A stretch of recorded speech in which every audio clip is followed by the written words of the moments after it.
Les cours du sucre connaissent actuellement un effondrement en particulier. On s'attendait bien évidemment à voir les cours du sucre baisser,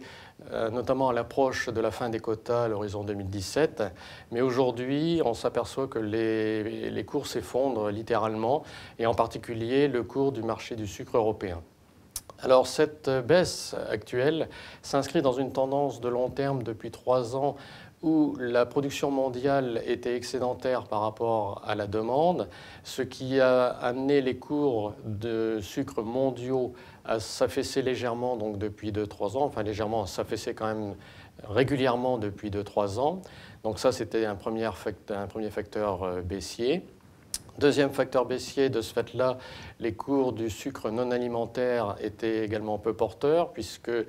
d'une part, le marché des matières premières et de l'énergie, le pétrole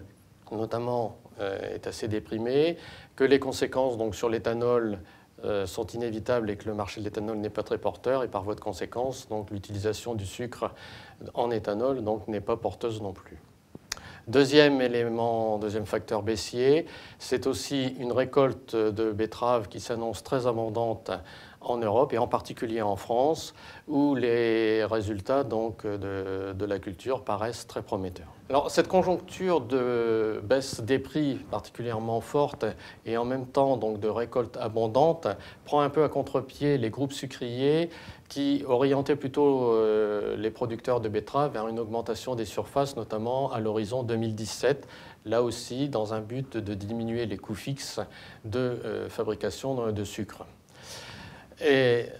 aujourd'hui, on est plutôt sur une tendance de baisse des surfaces, notamment pour l'année prochaine, cette baisse pouvant être éventuellement un peu plus structurelle, mais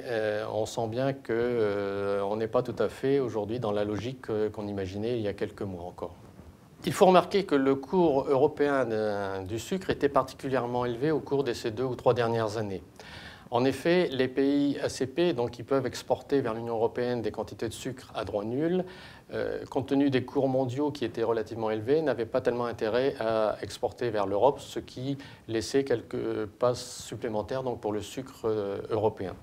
Dans ces conditions-là, les cours du sucre en Europe étaient nettement plus élevés que le prix de référence, d'où une baisse aujourd'hui beaucoup plus conséquente concernant le cours du sucre européen par rapport aux cours mondiaux. Face aux excédents auxquels on s'attend compte tenu de la récolte importante en Europe et en particulier en France,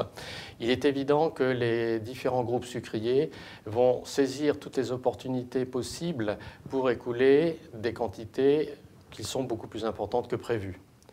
Dans la mesure où ils essaieront de choisir toutes ces opportunités, il va de soi que la concurrence entre les groupes sucriers, qui commençait déjà à devenir assez sérieuse, va s'exacerber au cours des semaines à venir. Cette concurrence aujourd'hui que l'on voyait déjà poindre dans la perspective de l'après-quota va être nettement renforcée dans les années à venir.